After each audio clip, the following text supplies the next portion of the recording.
Oke, setelah teman saya sudah membahas tentang latar belakang dari materi ini, tentunya saya akan membahas tentang tokoh-tokoh utama ataupun beberapa tokoh-tokoh penting dalam reformasi atau perkembangan modern di Islam di abad ini. Yang pertama ada Jamaluddin Al-Afghani.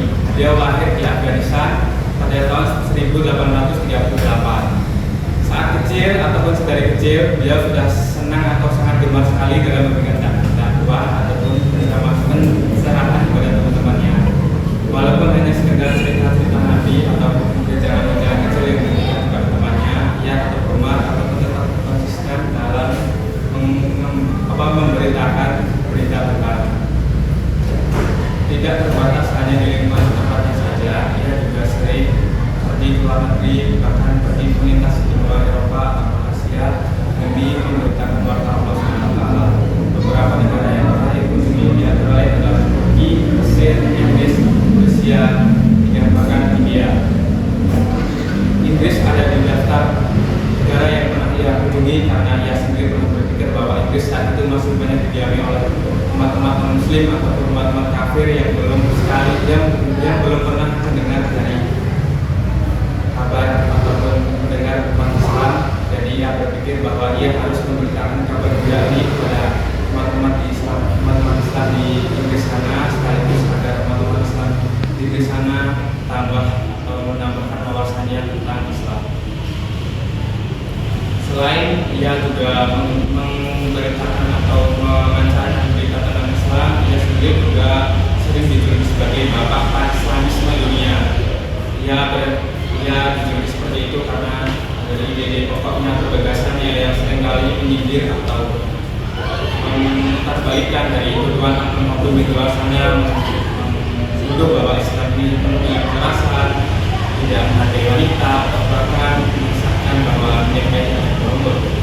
Beberapa pikiran dari Jamaluddin Al-Afghani yang mungkin cukup terkenal ataupun cukup sering didengar oleh teman-teman Islam yang mendalami materi ini adalah kesetaraan antara wanita dan pria sama-sama memiliki akal dan beda.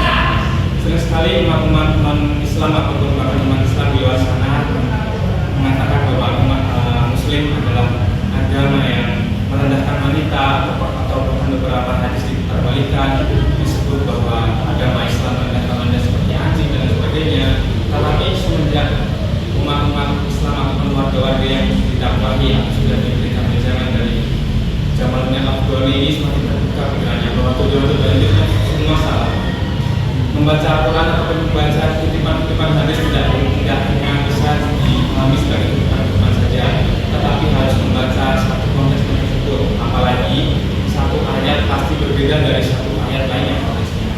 Oleh dari itu, Jamaluddin Al-Afghani menegaskan bahwa sebelum kalian mengutip ataupun menulis sebuah tuduhan yang tidak benar, kalian harus menghadapinya dengan sabar serta penuh dengan kelembutan. Yang kedua adalah mengubah sistem autokrasi menjadi demokrasi. Beliau setelah sukses dari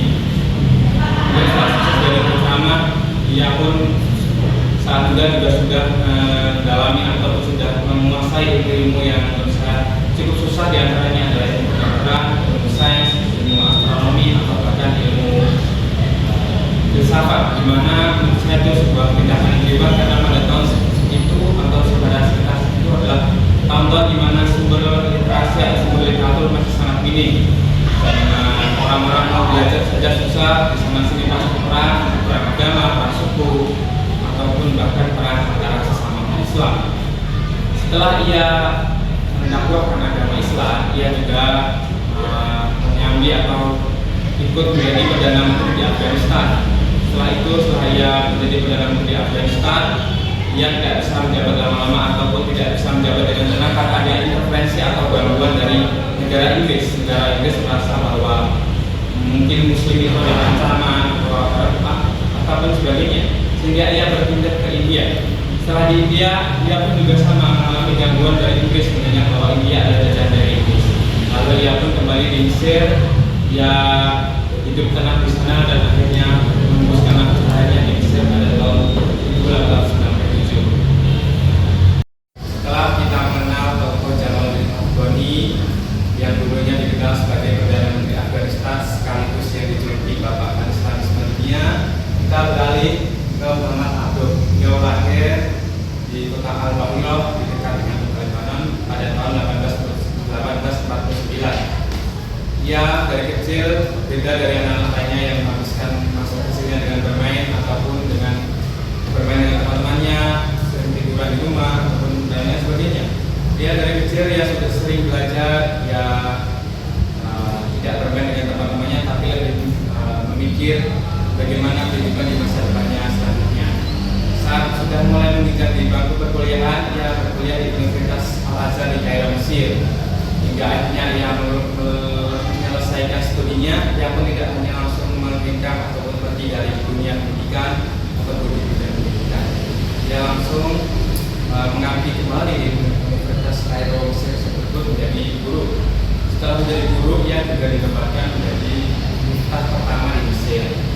Tentu Bapak Reformis ini juga memiliki pandangan-pandangan tentang Islamisme ataupun pandangan-pandangan tentang gagasan Islam, bagaimana Islam bisa terus berkembang ataupun bertahan di masa modern ini.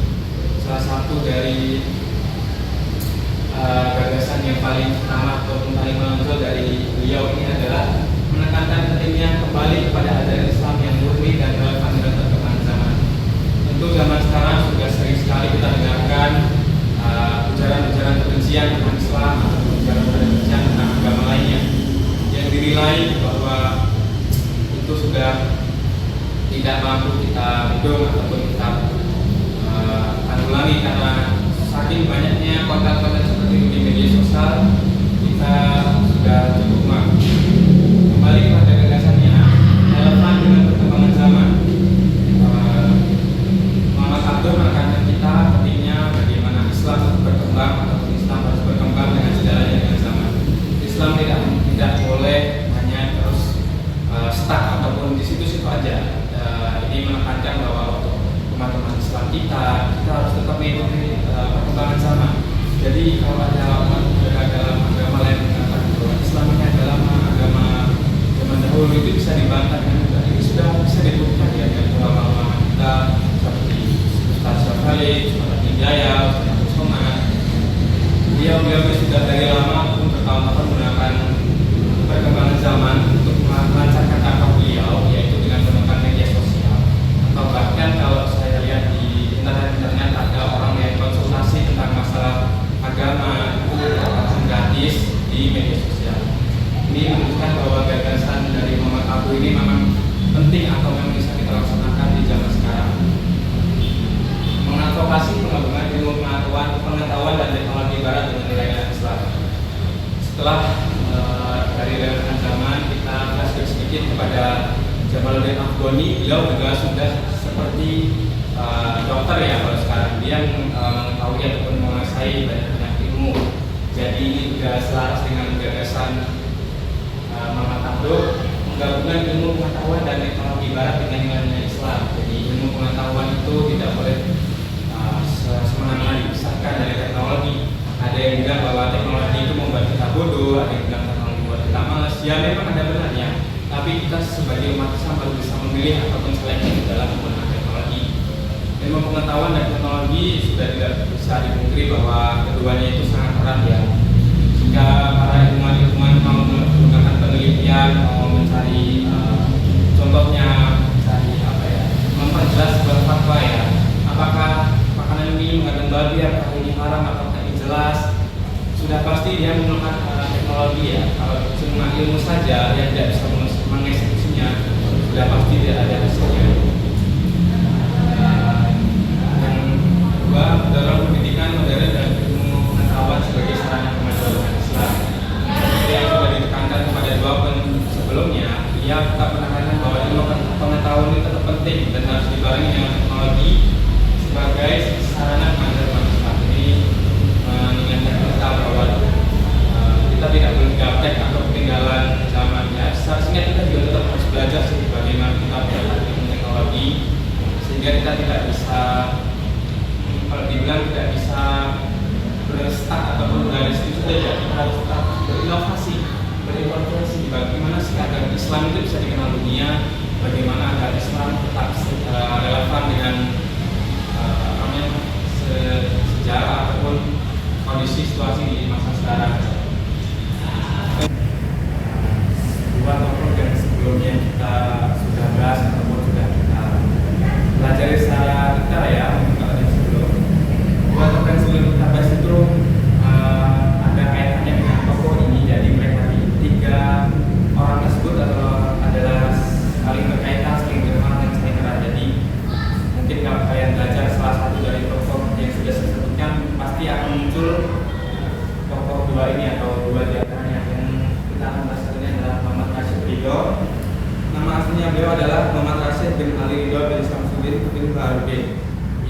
di Kalamun, di kota yang tidak jauh dari Lebanon, di pusat kota.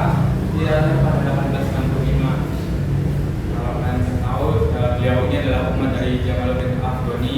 Sekaligus ia juga sempat belajar dengan Muhammad Abduh. Namun ketika Muhammad Jamaluddin Afghani ingin mengajari beliau ataupun memberikan kebijakan, ada kolaborasi, jadi mereka bertiga ini saling melengkapi atau mungkin saling berinovasi lah, mungkin bisa Tio ya dengan Dani berinovasi. Kehidupan awal beliau adalah seorang anak kecil biasa, alhamdulillah. Dia tidak lahir dengan keistimewaan yang luar biasa atau kecerdasan yang mungkin dari lahir sudah bisa berkalian banyak. Dia adalah seperti orang biasa pada umumnya.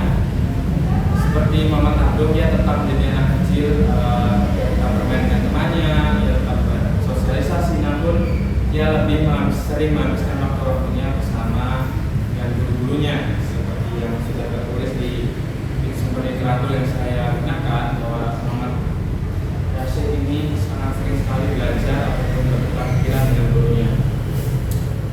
Setelah dia mulai memasuki bangku sekolahan, ia belajar di Madrasah Al-Wasatiyah. Di situ ia banyak sekali belajar tentang perkembangan perkembangan Islam ataupun bagaimana tetap menjaga ilmu pengetahuan ini agar selaras dengan perkembangan zaman. Latar belakang perubahan hidupnya, Muhammad Rashid ini setelah lulus dari Madrasah Al-Wasatiyah tadi, ia berubah. Ia tidak hanya stuck saja, ia tidak menjadi murid biasa atau hanya warga biasa yang hanya paham atau sebatas paham, tapi ia mulai menerapkan melakukan pikiran gagasan bagaimana caranya agar Islam ini tetap modern, agar ajaran Islam ini tetap relevan dengan zaman sekarang. Latar belakang itulah yang merubah cara pikirnya, cara pikir kehidupannya. Karena Muhammad Rashid ini, beliau kan hidup di transisi antara tahun 800 dan 900, jadi beliau tetap berusaha untuk tetap relevan. Pada tahun 1897 ia bertemu dengan Muhammad Abduh, ya yang saya bilang tadi. Dua tokoh sebelumnya ini pasti berkaitan. Muhammad Abduh lalu dia bertukar pikiran, dia bertukar gagasan tentang perkembangan Islam di zaman sekarang. Lalu mereka berdua pun begini menerbitkan sebuah majalah bernama Majalah Al-Manar. Tujuan tersebut adalah menjadi corong bagi gerakan reformasi Islam atau modernisasi Islam. Jadi mereka berdua berharap bahwa sumber literatur yang sudah mereka terbitkan, majalah tadi, bisa menjadi buku, bukan buku panduan ya, bisa menjadi buku yang membuka pikiran-pikiran umat Islam lainnya, agar mereka menyadari betapa pentingnya sih perkembangan zaman sekarang agar bisa dibarengi dengan Islam yang lebih modern. Tak lepas dari kedua tokoh sebelumnya yang gagasan, beliau juga memiliki gagasan yaitu mengembangkan ide gurunya dan memiliki pandangan yang berbeda. Tentu jika berbicara tentang kedua tokoh sebelumnya, terpaut jarak ya usia yang cukup jauh ya. Makanya di sini tertulis dan memiliki pandangan yang progresif. Di sini tertulis seperti itu karena pastinya Muhammad Rashid sebagai tokoh yang lebih muda pasti memiliki pikiran yang lebih kreatif daripada guru-gurunya ataupun ustaz-ustaz yang sebelumnya mengajari beliau, karena dia sudah dimakan usia juga dan usia juga sudah tua. Jadi mungkin Muhammad Rashid sih berperan sebagai sektor ya, atau bagaimana penerapannya di masa sekarang agar bisa tetap relevan, karena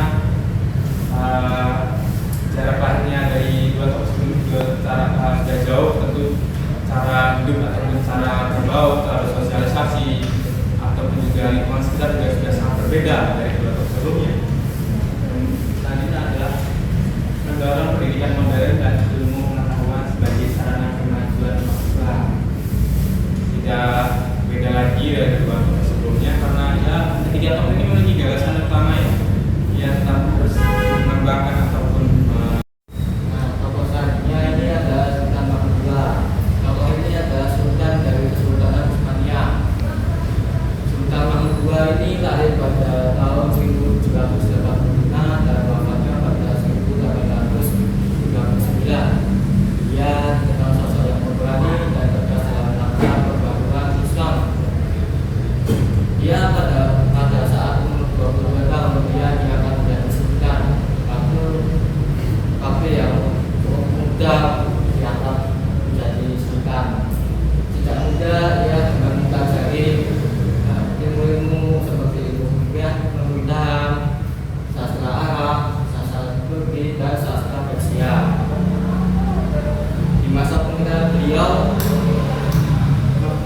beliau berusaha memperkuat kembali kekuasaan Utsmaniyah untuk menghadapi perkembangan zaman yang lebih modern.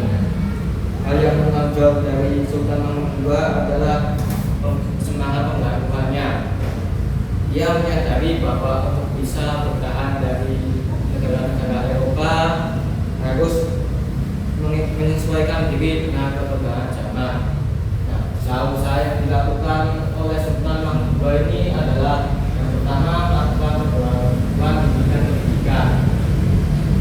Nah, beliau ini melakukan reformasi di bidang pendidikan dengan memasukkan pelajaran umum ke dalam lembaga-lembaga pendidikan madrasah untuk mengembangkan sains dan ilmu pengetahuan modern kepada masyarakat. Yang kedua adalah memberikan sekolah materi ma'arif, yaitu untuk mencetak tenaga-tenaga ahli di bidang administrasi negara. Yang ketiga adalah reformasi pemerintahan. Nah, dalam pemerintahannya Sultan Mahmud II ini adalah memberikan rakyat lebih leluasa, yaitu membuat negara kesempatannya lebih demokratis untuk rakyat bisa leluasa memberikan saran atau mengkritik kepada kerajaan kesultanannya. Yang terakhir, menghapus pengurusan sultan yang dianggap suci oleh rakyatnya. Nah, jadi Sultan Mahmud II ini takut bahwa seorang sultan itu suci, padahal manusia itu tempatnya salah dan dosa.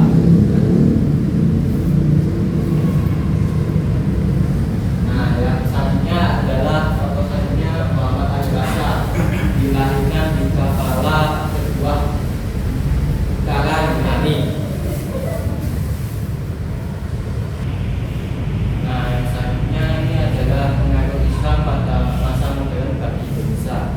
Pada masa modern, Islam mempunyai peran besar dalam membangkitkan semangat perlawanan terhadap penjajah.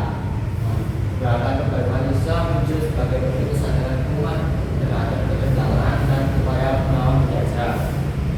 Salah satu tokoh penting dalam gerakan ini adalah Jamaluddin Al-Afghani, yaitu yang mengusung ide Pan-Islamonisme, yaitu persatuan umat Islam di seluruh dunia.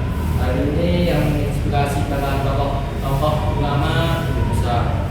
Setelah terusan Suez dibuka pada tahun 1869, banyak ulama-ulama muda yang pada saat itu pergi untuk mempelajari ilmu-ilmu atau mentahalul Madinah, yaitu contohnya adalah Kiai Haji Ahmad Dahlan dan Kiai Haji Asyari, yang kemudian setelahnya dari Mekah ia mendirikan organisasi Islam yaitu Muhammadiyah dan Nahdlatul Ulama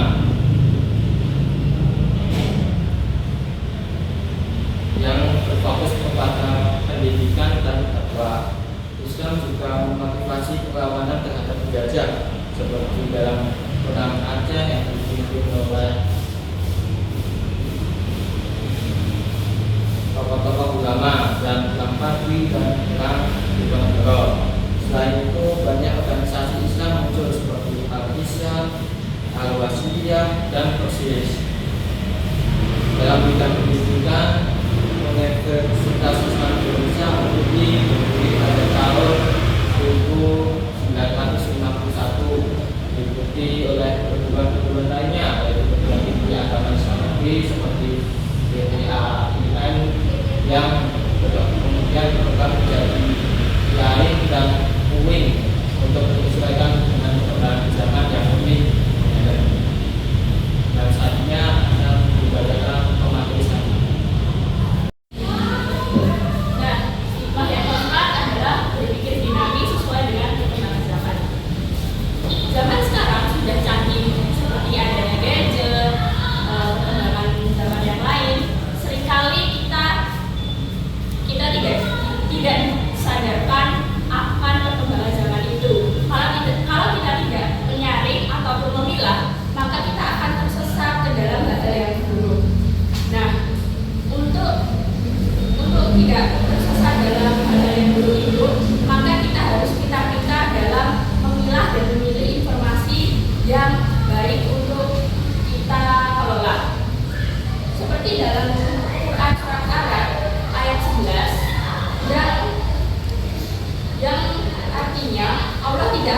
membatasi suatu kaum kalau kaum itu tidak akan berubah dengan sendirinya. Maka dari itu, perubahan dimulai dari kesadaran dan usaha dalam diri kita sendiri. Yang kelima adalah memperkuat semangat ukhuwah Islamiyah. Nah, ukhuwah Islamiyah itu terdiri dari 3.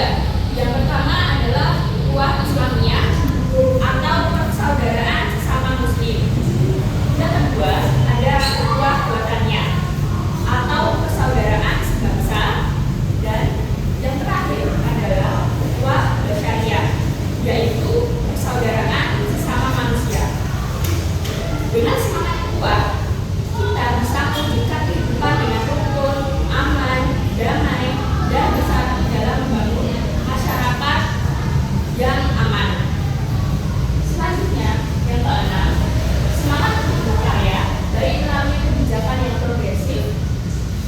Nah, semangat untuk berkarya harus ditanamkan dalam diri umat Islam melalui buku, media sosial.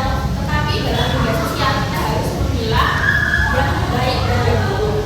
Bisa juga melalui tulisan, buku, media digital, serta menyebarkan ide-ide kreatif dan solusi bagi masa depan. Karya-karya ini penting untuk sebagai kontribusi nyata bagi kemajuan umat Islam di dunia maupun di kedepannya. Nah, berikutnya saya akan menjelaskan tentang hikmah belajar peradaban Islam pada masa modern. Yang pertama, dalam menguasai ilmu pengetahuan dan teknologi harus dilandasi dengan agama yang kukuh akan mengantarkan kemajuan umat Islam di masa yang akan datang. Pentingnya ilmu dan agama dalam kemajuan umat Islam. Menguasai ilmu pengetahuan dan teknologi aja nggak cukup buat membawa kemajuan kalau nggak disertai dengan landasan agama yang kuat. Agama berperan sebagai pedoman moral dan spiritual dalam penggunaan ilmu tersebut. Nah, misalnya teknologi bisa berdampak positif dan bisa bermanfaat besar jika digunakan untuk kebaikan. Sebaliknya, bisa juga berdampak negatif dan merusak jika disalahgunakan. Oleh karena itu, umat Islam harus memadukan antara kemajuan pengetahuan dengan nilai-nilai agama agar dapat mencapai kemajuan yang berkah dan berkelanjutan. Yang kedua, membaca Al-Quran, hadis, dan ijtihad para ulama sebagai fondasi untuk membangun peradaban umat Islam yang rahmatan lil alamin di masa yang akan datang. Peran Al-Quran, hadis, dan ijtihad sebagai fondasi peradaban. Al-Quran dan hadis adalah sumber ajaran utama dalam Islam. Sedangkan ijtihad adalah usaha para ulama untuk menggali hukum dan nilai-nilai Islam sesuai dengan konteks zaman. Ketiganya menjadi fondasi penting dalam membangun peradaban Islam yang mampu menghadapi tantangan zaman modern. Dengan memahami dan menerapkannya secara benar, umat Islam bisa menciptakan masyarakat yang adil, berilmu, dan bermartabat. Nah, selanjutnya yang ketiga adalah mengkaji ilmu-ilmu keislaman, ilmu nahwu, saraf, fikih, usul fikih, mantiq, bahasa Arab, ulum Al-Quran, ulum al-hadis, dan sebagainya. Sebagai fondasi untuk memahami Islam dengan komprehensif, belajar sejarah pada masa modern. Anda kelebihan dan kelemahannya pada masa lalu. Hal ini menjadi bahan introspeksi untuk menatap masa depan umat Islam. Nah, memahami ilmu keislaman untuk pemahaman Islam yang komprehensif. Ilmu keislaman seperti nahwu, tata bahasa Arab, saraf, fikih, hukum Islam, usul fikih, mantiq, logika, bahasa Arab, ilmu tafsir, ilmu hadis, dan lain-lain merupakan